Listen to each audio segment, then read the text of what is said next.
Welcome to dealing with commerce.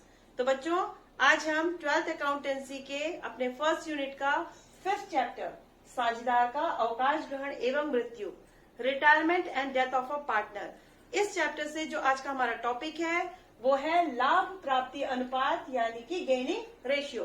बच्चों, पिछली class में हमने इस टॉपिक को स्टार्ट किया था और हमने सीखा था कि क्या है गेनिंग रेशियो, हमें इसको फर्म में निकालने की जरूरत क्यों पड़ती है और इसका जो कैलकुलेशन है वो कैसे किया जाता है। तो बच्चों, आज का जो हमारा क्लास है, इस क्लास में हम इस टॉपिक से रिलेटेड कुछ क्वेश्चंस बनाएंगे और हमारे इस टॉपिक को क्लियर करेंगे। तो चलिए आज का हमारा पहला क्वेश्चन लेते हैं। तो बच्चों, हमारा प्रश्न है के, एल और जेड साझेदार हैं जो लाभ हानि 4:3:2 के अनुपात में बांटते हैं। एल अवकाश ग्रहण करता है।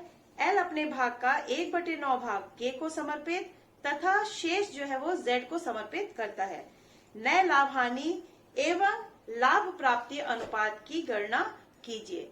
तो बच्चों, ये है हमारा पहला प्रश्न।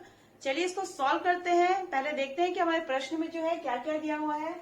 तो प्रश्न में दिया हुआ है कि के, एल और जेड 3 साझेदार हैं। तीनों का जो अनुपात दिया हुआ है वो 4:3:2। यहाँ पर ये बोला गया प्रश्न में कि अवकाश ग्रहण करने वाला जो साझेदार है वो है एल। एल जो है अपने हिस्से का, अपना हिस्सा मतलब एल का हिस्सा कितना है? एल का हिस्सा है 3/9। ठीक है, तो एल जो है अपने हिस्से का 1/9 भाग के को समर्पित कर रहा है और शेष भाग जो है वो जेड को समर्पित कर रहा है। तो चलिए यहाँ पर सबसे पहले हम फाइंड आउट करते हैं कि वो के को कितना भाग दे रहा है। तो 3/9 का 1/9 यहाँ पर निकालिए, इसको काट दीजिए। 3 3 9। ठीक है, तो ऊपर कितना आया? ऊपर आ गया 1 और 9 3 यहाँ पर आ गया 27।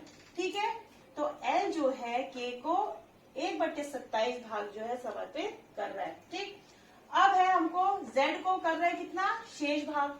तो शेष भाग भी हम यहाँ पर निकालते हैं। शेष भाग निकालने के लिए हम क्या करेंगे? एल का हिस्सा कितना है? 3/9। ठीक है, उसने 3/9 में से 1/27 तो के को दे दिया। ठीक है, 3/9 में से 1/27 मतलब 1/27 जो है इतना हिस्सा उसने के को दे दिया। अब बचा हिस्सा निकालते हैं, क्योंकि बचा हिस्सा उसने जेड को दिया है। तो 3/9 में से आपको 1/27 को यहाँ पर करना है माइनस। ठीक है, समझ में आ रहा है बच्चों? इसको माइनस हम क्यों कर रहे हैं? इसलिए हम माइनस कर रहे हैं क्योंकि यहाँ बोला गया है कि के को वो कितना दे रहा है? अपने हिस्से का 1/9 भाग और शेष वो दे रहा है जेड को। तो उसी के लिए हमने क्या किया? पहले हमने निकाला कि के को आखिर दे कितना रहा है। तो के को वो दे रहा है 1/27। अब 1/27 अगर वो 3/9 में से 1/9 के को दे रहा है तो शेष निकालने क्या करना पड़ेगा? 3/9 से हमको 1/27 को यहाँ पर माइनस करना पड़ेगा। तो चलिए यहाँ पर हम लोग इसको माइनस करके फाइंड आउट करते हैं हमारा आंसर। यहाँ एलसीएम लेते हैं 27। ठीक है, 9 3 27, 3 3 9। यहाँ पर कितना आ जाएगा आपका? 1। तो इसको हम सॉल्व करेंगे तो यहाँ आ गया आपका 8/27। ठीक है, तो के को 1/27 और जेड को 8/27 भाग जो है वो कौन दे रहा है? एल जो है वो देकर इस फर्म से चला जा रहा है। ठीक है, चलिए अब इसको आगे सॉल्व करते हैं। तो प्रश्न के अनुसार अब हम पहले फाइंड करेंगे न्यू प्रॉफिट शेयरिंग रेशियो। ठीक है बच्चों, तो चलिए यहाँ पर हम न्यू प्रॉफिट शेयरिंग रेशियो को फाइंड आउट करते हैं। न्यू प्रॉफिट शेयरिंग रेशियो कैसे फाइंड आउट करते हैं? इसके लिए गेनिंग रेशियो के हमारे इस चैप्टर में जो हमारा फॉर्मूला है वो है ओल्ड रेशियो, जो साझेदारों का पुराना अनुपात है, प्लस एक्वायर्ड, वो कितना प्राप्त कर रहे हैं। ठीक है, तो ये जब हम प्लस करेंगे तो हमारा न्यू प्रॉफिट शेयरिंग रेशियो निकल जाएगा। तो चलिए सबसे पहले हम के का निकालते हैं। के का पुराना अनुपात कितना है बच्चों? 4/9। अब इसमें आप प्लस करो, 4/9 कितना प्राप्त कर रहा है? 1/27। ठीक है, चलिए यहाँ पर एलसीएम निकाल लेंगे, ये आ जाएगा 27। ठीक है, 9 3 27 और 3 4 12 प्लस 1। तो यहाँ पर आ गया आपका 13/27। ये फाइंड आउट हो गया आपका के का रेशियो। अब आप आ जाइए Z में, तो साझेदार Z जो है इसका पुराना अनुपात कितना है 2/9, 2/9, ठीक है। इसमें इसके एक्वार्ड को प्लस करेंगे, कितना है वो है 8/27, ठीक है, 8/27। तो इसका पुराना अनुपात कितना था 2/9, कितना प्राप्त किया 8/27। चलिए अब इसका एलसीएम निकालिए, 27, यहाँ पर 9 3 27, 3 2 6, प्लस यहाँ हो गया 8, ठीक है। अब आप 8 और 6 प्लस करेंगे, कितना आ जाएगा यहाँ पर 14/27। ये निकल गया आपका न्यू प्रॉफिट शेयरिंग रेशियो, आपका निकल गया एनपीएस। कितना निकला एनपीएस, के और जेड निकल गया आपका 13:14, ठीक है। तो बच्चों प्रश्न में जो हमारा पहला चीज पूछा गया था कि हमको न्यू प्रॉफिट शेयरिंग रेशियो बताना था, तो हमने निकाल लिया कि जो हमारा न्यू प्रॉफिट शेयरिंग रेशियो है के और जेड का वो कितना निकल गया 13:14। अब चलिए हम निकालते हैं यहाँ पर कैलकुलेशन ऑफ गेनिंग रेशियो का प्रश्न बना रहे हैं, तो अब हम निकालेंगे हमारा गेनिंग रेशियो क्या है। तो चलिए बच्चों अब हम फाइंड आउट करेंगे गेनिंग रेशियो जो हमारे प्रश्न में पूछा गया है। चलिए उसके लिए मैंने आपको सूत्र बताया था अपने पिछले वीडियो में कि जब आपको साझेदार अवकाश ग्रहण करता है तो ऐसी स्थिति में जब आप लाभ अनुपात निकालते हैं, आपका प्राप्ति अनुपात निकालते हैं, तो आपका जो गेनिंग रेशियो का फॉर्मूला है वो क्या हो जाता है, new ratio minus old ratio equal to gaining ratio. नया अनुपात ऋण पुराना अनुपात बराबर आपका लाभ प्राप्ति अनुपात। ये कब किस कंडीशन में, जब साझेदार अवकाश ग्रहण कर रहा है, ठीक है। तो देखिए इसको निकालने के लिए हमको क्या करना पड़ेगा, सबसे पहले हम इनका हमारे कितने साझेदार हैं के एल एंड जेड, ठीक है, इनका सबसे पहले लिख लेते हैं हम नया अनुपात, ठीक है, न्यू रेशियो।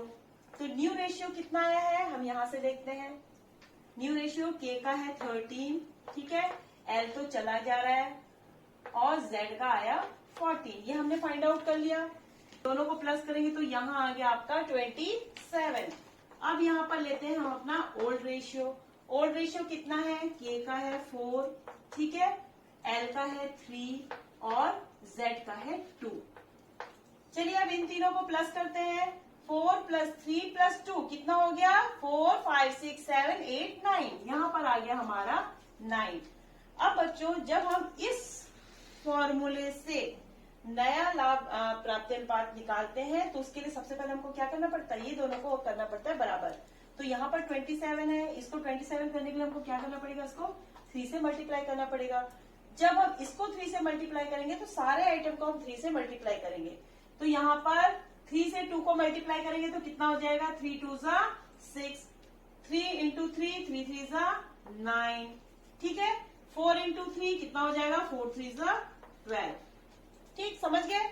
अब ये हो गया आपका 9 3 27। अब ये दोनों हो गया आपका बराबर। अब आप यहाँ पर आसानी से इसको माइनस कर सकते हैं, 13 से 12 घटाएंगे तो कितना आ जाएगा, यहाँ पर आ जाएगा 1, यहाँ पर तो कुछ नहीं है तो -9 और ये हो जाएगा आपका 8, ठीक है। तो गेन कौन कौन कर रहा है, के और जेड, ये तो जाने वाला साझेदार है, इसने गेन नहीं किया। कौन कौन गेन कर रहा है, ये और ये। तो हमारा जो गेनिंग रेशियो है वो यहाँ पर कितना हो गया 1:8। किस किस का है ये है साझेदार के और साझेदार जेड का, ठीक है। तो ये हो गया हमारा आंसर। हमारा इस प्रश्न के अनुसार हमको 2 चीज फाइंड आउट करने बोला गया था, न्यू प्रॉफिट शेयरिंग रेशियो और गेनिंग रेशियो, ठीक है। तो हम आंसर लिख देंगे कि हमारा न्यू प्रॉफिट शेयरिंग रेशियो 13:14 है और हमारा गेनिंग रेशियो 1:8 है। तो चलिए बच्चों इससे रिलेटेड नेक्स्ट क्वेश्चन लेते हैं। तो बच्चों हमारा प्रश्न है ए, बी तथा सी क्रमशः 5:4:3 में साझेदार हैं। बी फर्म से अवकाश ग्रहण करता है। ए तथा सी का परस्पर नया अनुपात 3:2 रहता है। ए तथा सी का नफे का अनुपात ज्ञात कीजिए। तो बच्चों ये है हमारा दूसरा प्रश्न। तो इस प्रश्न में जो है हमको पूछा गया है कि हमको क्या फाइंड आउट करना है, गेनिंग रेशियो। बच्चों पिछले प्रश्न से ये प्रश्न थोड़ा सा डिफरेंट है। तो क्या चीज इसमें अंतर है, तो पिछले प्रश्न में हमने नया प्रॉफिट शेयरिंग रेशियो भी फाइंड आउट किया था और उसके बाद हमने गेनिंग रेशियो फाइंड आउट किया था।